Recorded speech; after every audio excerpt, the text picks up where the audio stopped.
ایک مرتبہ میسم بازار کوفہ سے گزر رہے تھے۔ سامنے سے حضرت حبیب بن مظاہر اسدی آتے ہوئے دکھائی دیے۔ حبیب ابن مظاہر نے انہیں سلام کیا اور حضرت میسم نے سلام کا جواب دے کر فرمایا، میں خوش آمدید کہتا ہوں اس جوان کو جو ایک دن فرزند رسول کی نصرت میں شہید کیا جائے گا۔ حبیب ابن مظاہر نے فوراً کہا، میں بھی اس بزرگ کو خوش آمدید کہتا ہوں جسے وصی رسول کی محبت میں سولی پر لٹکایا جائے گا۔ میسم نے جیسے ہی حبیب کی زبانی اپنے انجام کی خبر سنی تو تعجب سے کہنے لگے، میں نے تو یہ علم مولا علی سے سیکھا ہے، تمہیں یہ علم کہاں سے ملا؟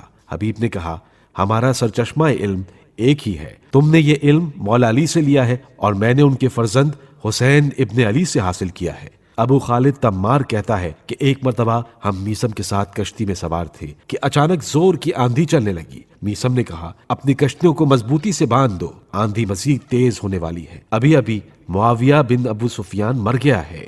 ابو خالد تمار کہتا ہے کہ وہ جمعے کا دن اور رجب کی 22 تاریخ تھی۔ میں نے دن اور وقت کو ایک کاغذ پر لکھ لیا۔ ایک ہفتے کے بعد شام سے ایک قاصد آیا تو میں نے اس سے حالات دریافت کیے۔ اس نے بتایا، حاکم شام معاویہ مر گیا ہے۔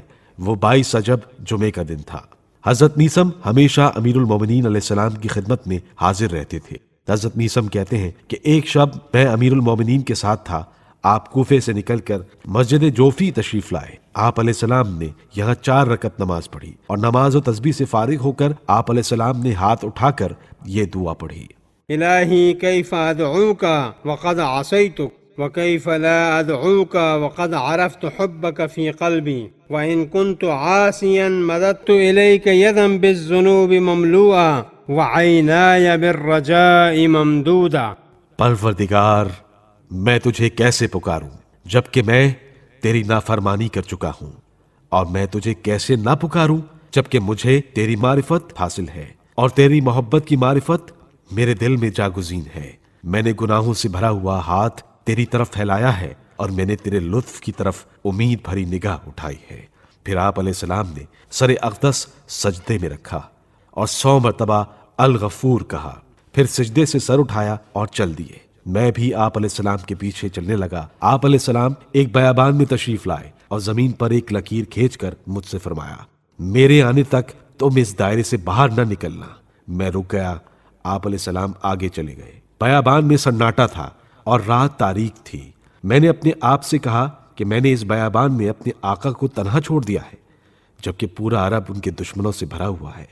اگر خدا نخواستہ انہیں کوئی گزند پہنچی تو میں قیامت کے دن خدا اور رسول صلی اللہ علیہ وآلہ وسلم کو کیا منہ دکھاؤں گا؟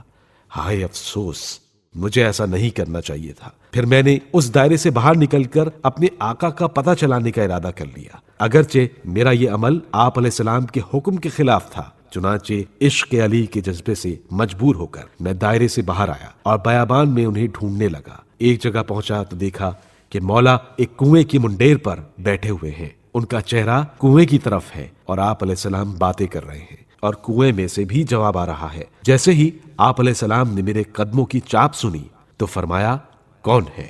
میں نے عرض کیا، میسم۔ آپ علیہ السلام نے فرمایا، کیا میں نے تمہیں اس دائرے کے اندر رہنے کا حکم نہیں دیا تھا؟ میں نے عرض کیا، مجھے آپ کی دشمنوں کا خوف تھا، اس لیے آپ کو اس بیابان میں تنہا نہیں چھوڑنا چاہتا تھا۔ اگر خدا نخواستہ آپ کو کوئی گزند پہنچی تو میں اپنے آپ کو معاف نہیں کر سکوں گا۔ آپ علیہ السلام نے فرمایا، تم نے میری گفتگو سنی ہے؟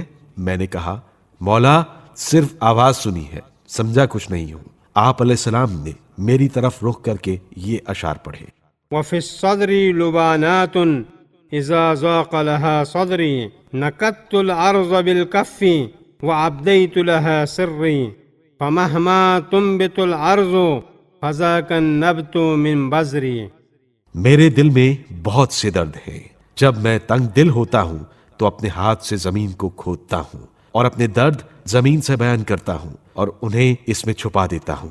زمین سے جو گھاس اگتی ہے اس کا بیج میرا بویا ہوا ہے، یعنی اس کا بیج میری آہ اور سوز و گداز ہے۔